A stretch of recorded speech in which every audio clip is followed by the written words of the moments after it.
It's October 11th or 12th. I think it's about 60 degrees outside. I'm going to go into this hive. I may go into all of them. I know that I'm certainly going to treat this one today. I'm going to do a test run on some mite-away quick strips and see if it does anything for this hive here. I don't want to put the medicine on my other hive down at the end because that hive has a brand new queen. I want to make sure that nothing bad happens to her. But this hive is one of my original queens that I actually moved from that box down here after a swarm. And I haven't seen any evidence of Varroa, but that doesn't mean that I don't have any. I've not done a sugar roll. I've not put them in alcohol. I've not done any of that. I have looked at my bottom board, and I'll look at it again before I start today. But I'm going to go ahead and give it a test just to make sure. And depending on how this hive tests, that is going to gauge what I do with the rest of the hives. So let's see what happens.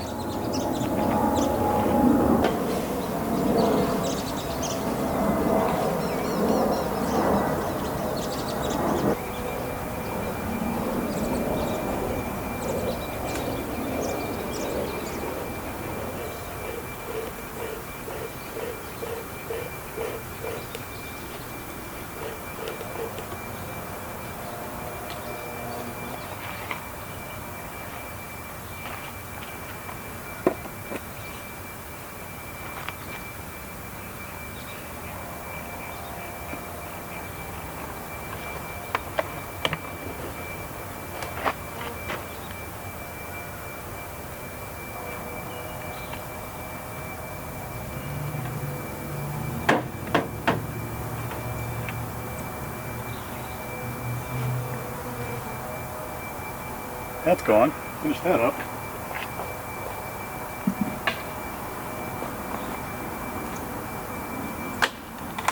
Now this hive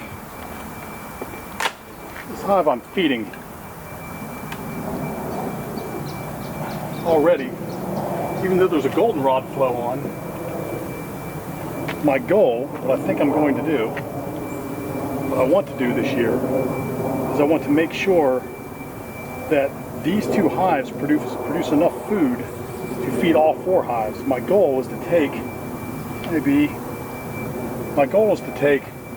all the honey off of that hive at the end of the season and provide sugar water for all the bees. Some of you may not agree with that, but I've decided to do it. It looks like I need to get some more honey there. This bee here is not a problem, so we're going to remove him. Hi, bees.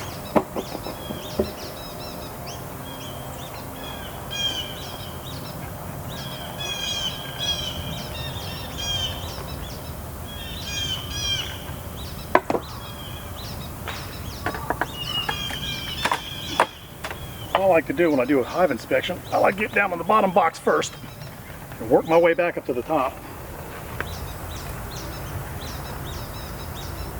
That way I can make as few bees angry as possible while I'm doing the inspection, and it also lets me get down to where the queen is quicker. If I'm doing my inspection and I start at the top and work my way down, by the time I get to the bottom near the queen, all the guard bees are mad and end up getting stung. I don't like getting stung. It happens. I don't like it. Let's see what we got here. Right. Now this is a brood box. I put a medium on top for brood because this queen was just really cranking out the bees and she looked like she needed more space.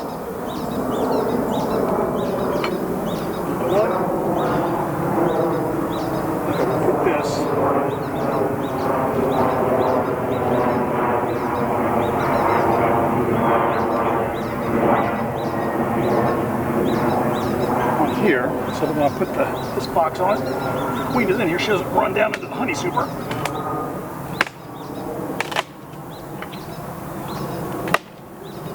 There we go.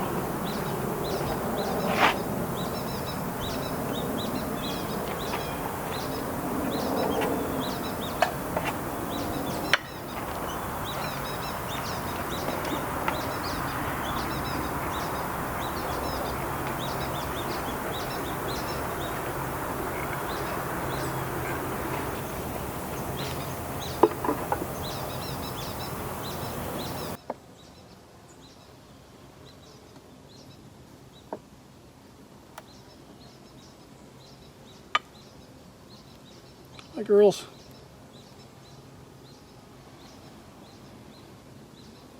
Hi, ladies. We have a queen on here. See some. A lot of bees have hatched. We have a lot of baby bees on here. See the queen on this frame. This queen, I believe, has a green dot on her. If there's any, no, actually, this queen has a pink dot. If there's any pink on her left at all, the bees kind of cleaned it off. I did mark her. Let me tell you, that was an adventure, and we'll probably have to do it again. All these baby young bees. A lot of baby bees. Okay, I don't see the queen there. A lot of bees in here. So, I told you that this was my first year of beekeeping, and I've learned a lot. I've watched a lot of YouTube videos. As you're starting, that's probably why you're watching me. I'll warn you, I'm an amateur.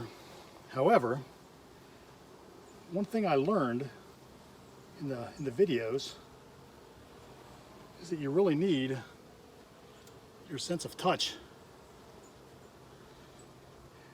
And I quickly stopped wearing gloves. Let me tell you, that was a scary proposition. A lot of brood pattern here, a good brood pattern. It was a scary proposition, but I don't know where I saw it, but one of the guys said the quickest way to learn how to not use gloves is to just not wear them, because the bees will tell you every time you do something wrong. And let me tell you, the bees will tell you every time you do something wrong. I've been stung numerous times. The good thing about that is they're festooning on the bottom. I don't know why they're doing that. Don't have any queen cups or anything down there, I don't think. I don't see a queen down there. But one of the good things about being stung so many times this year is now I don't get a welt. I don't really have a reaction when I get stung. It hurts. I don't think the pain will ever go away, but it does hurt. But I don't swell up that much anymore. I got stung on the forearm last week, and it swelled up a little bit for about an hour, just a little bit. No worse than a mosquito bite, actually.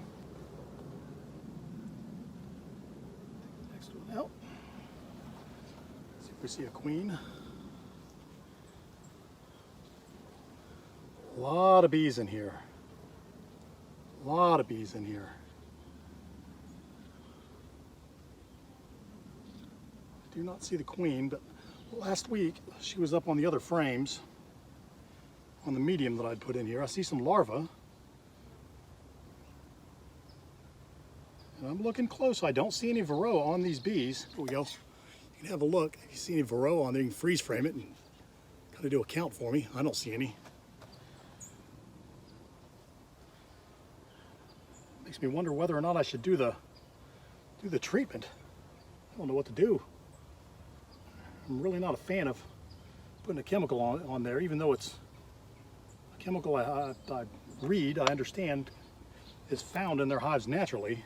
It's just a higher concentration of it, and the Varroa can't deal with it. But it's supposedly okay to put on when you have honey supers on. It still worries me though. A lot of brood on here. I see a lot of pollen and some nectar. This is a decent frame. It's got a little bit of everything on it. One thing it doesn't have on it is the queen. Oh, look at all that brood. This late in the year, October. Hopefully we'll have a strong hive going into the winter. That's the goal. And again, I keep giving these bees sugar. Lots and lots of sugar water. They've got plenty of pollen coming in, or I'd be giving them pollen patties as well. I really want them to go into winter with a strong head count. Primarily because in the spring, unlike this spring, when I had brand new nukes and they didn't have any comb drawn out and they had nothing to do except build comb all spring and waste half the spring flow. I want these guys. Holy moly, this queen's a rock star. I've got tons and tons of capped brood. Still don't see the queen. And there are a lot of them hatched out here. Another good sign is considering all the bees they have in this hive and all the sugar water that I've been giving them, I'm glad they don't have any swarm cells. That's always a concern. These bees look healthy, you know. I don't know what I should do about this Varroa treatment. You know, I told the wife this morning that, hey, I'm going to go out and I'm going to treat them with the mite-away quick strips. She said, well, maybe just do one. Okay, well, maybe just do one. But then I get out here and I look at the one that I want to treat, and I don't see any crinkly wings. I don't see any Varroa at all on the bottom board. I don't see any on the bees, which is telling me that I don't see a need to treat. I mean, don't treat if you don't have to, right? There's a drone. Big fat drone right there.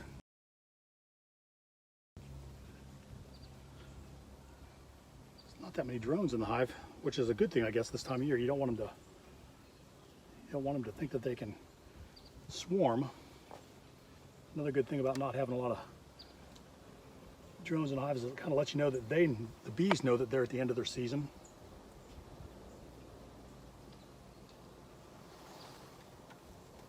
All right, ladies. There's a guard bee right there. Boy, he's looking at me. Well, she's looking at me.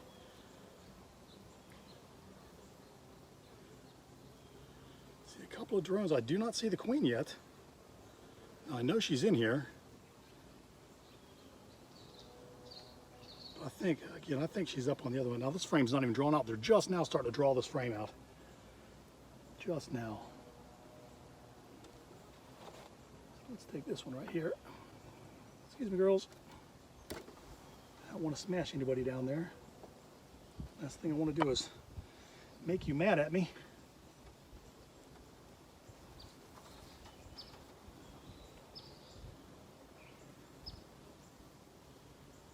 I see another drone.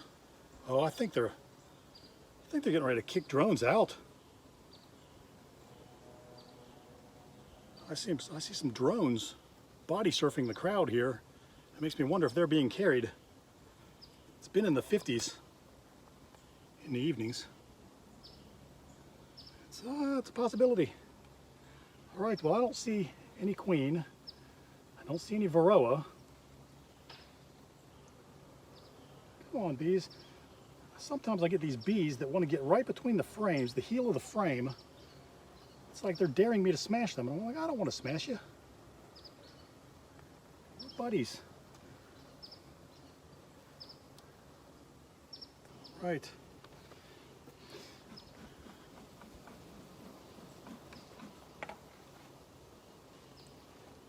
Hey, make some room. Oh, we're going back in the house.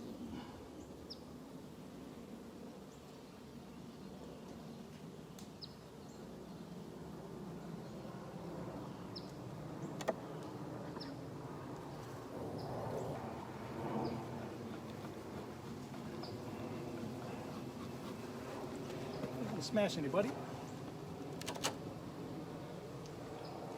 Okay, we don't want to bring the queen excluder with us. Oh, that'll do it. That'll make some bees angry. I'm sorry, ladies. Oh, I'm sorry. I'm sorry, I made this one mad. Oh, you're a drone, so it doesn't matter if you're mad. Yikes.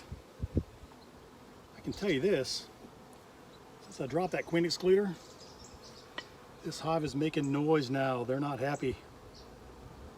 They're not happy. Okay, they're just now starting to draw this comb out. And we're looking for the queen. Hope she wasn't down on the queen excluder. I guess if she was on the ground, the other bees would be around her.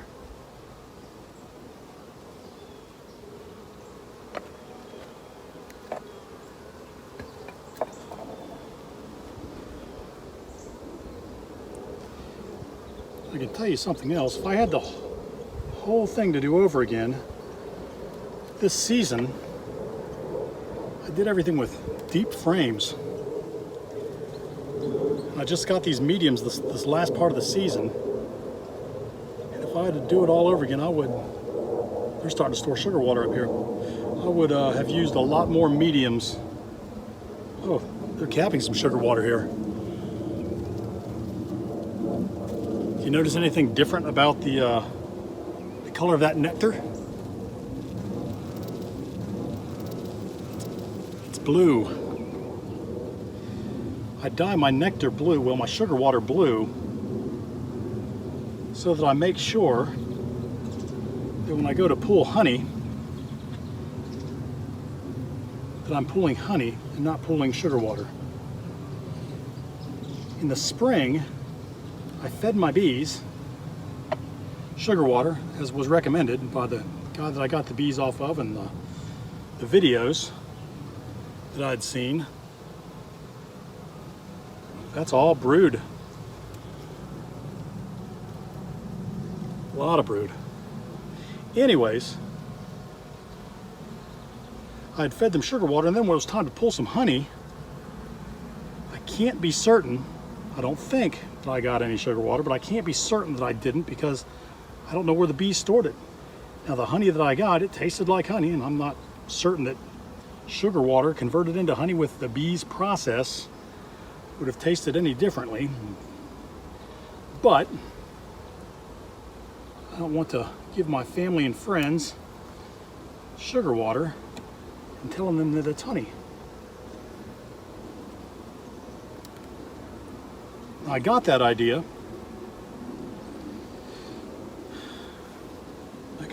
From a video that I saw. It's on YouTube, blue honey. It was the mystery of the blue honey. They didn't know where the blue honey had come from. These bees were producing blue honey, and they thought, okay, wait a second, it's probably the flowers, or they're probably getting some. There's the queen right there. Right there.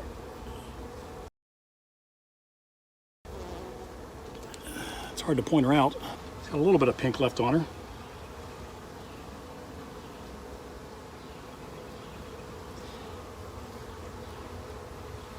So,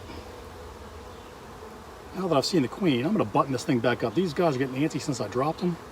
We've seen the queen. She's still laying. So I'm going to button this up, give them some more sugar water. Oh, back to the story about the sugar water. So I saw this documentary, and the bees were making blue honey. And the scientists were trying to figure out, hey, where are these bees getting blue honey? Where are they getting blue nectar? They thought it was the flowers. They didn't know what it was. Well, come to find out, what was causing the blue honey was the bees were getting the water for their hive from a nearby water treatment plant. Now, I know that sounds gross, but that's where they were getting their water from, and it was turning all of their honey, all of their nectar blue. All right, ladies, ready to go back on the hive? Yeah, we'll get you some food.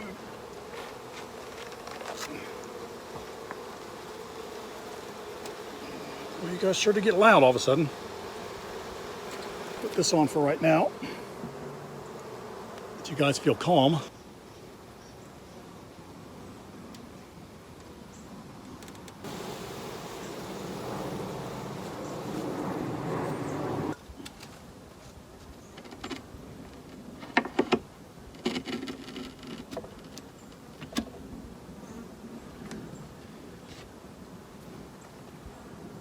That one is done.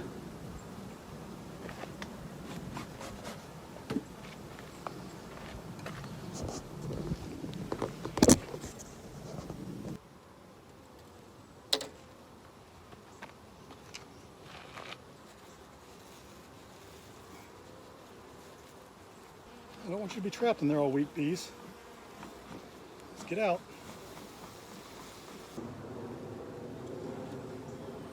Okay, whoever's in there has got to live in there for a week.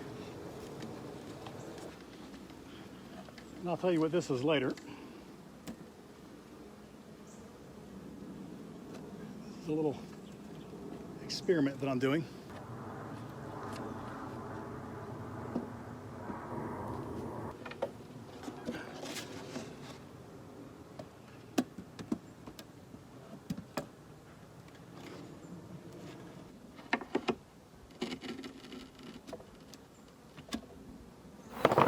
Okay, well, this is not good. Apparently, I've kicked off a robbing scenario. I've got bees everywhere. That's why they were getting antsy. It's probably the bees from my flow hives, who I have not been feeding, smelling the sugar syrup that I've been providing these other two hives. And they're not happy. I'll tell you that.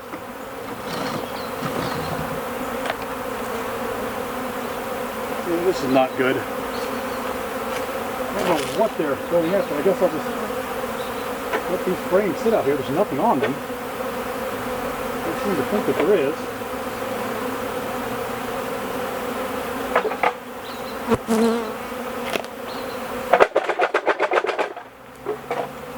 Gotta get these out of here, I guess. Get that.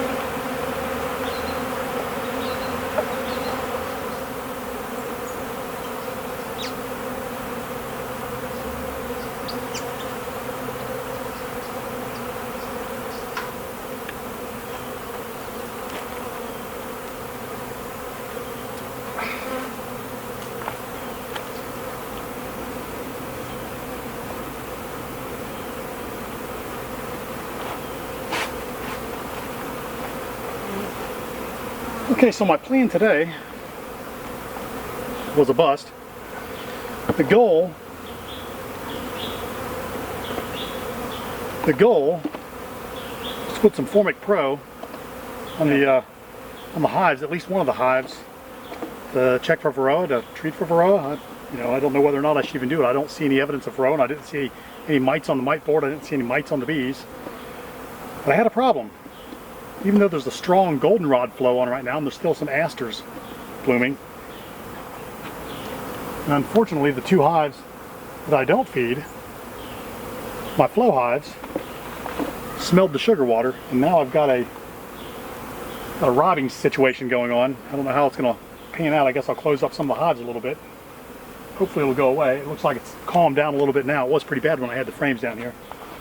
But the bottom line is that those two hives are healthy. They've got plenty of food. As soon as they pack away more sugar, I'm going to take the frames off, put them in the freezer, save them for the winter for these guys, and actually for all the hives. Hopefully, next week or the week after, I will get these hives prepared for winter because, again, the nights are getting cold. They're getting around 50 degrees at nighttime. Next week, or tomorrow if I have an opportunity, I don't know, it's supposed to rain. I'll go through the flow hives. We'll take a look at those. We'll make sure that the bees in there are okay. We'll look at my VSH queen. She's a rock star, let me tell you. That's why I do not want her to swarm. She's a great, great queen. She lays a lot of brood. But I guess until next time, see ya. Do you want to see some magic? Wow.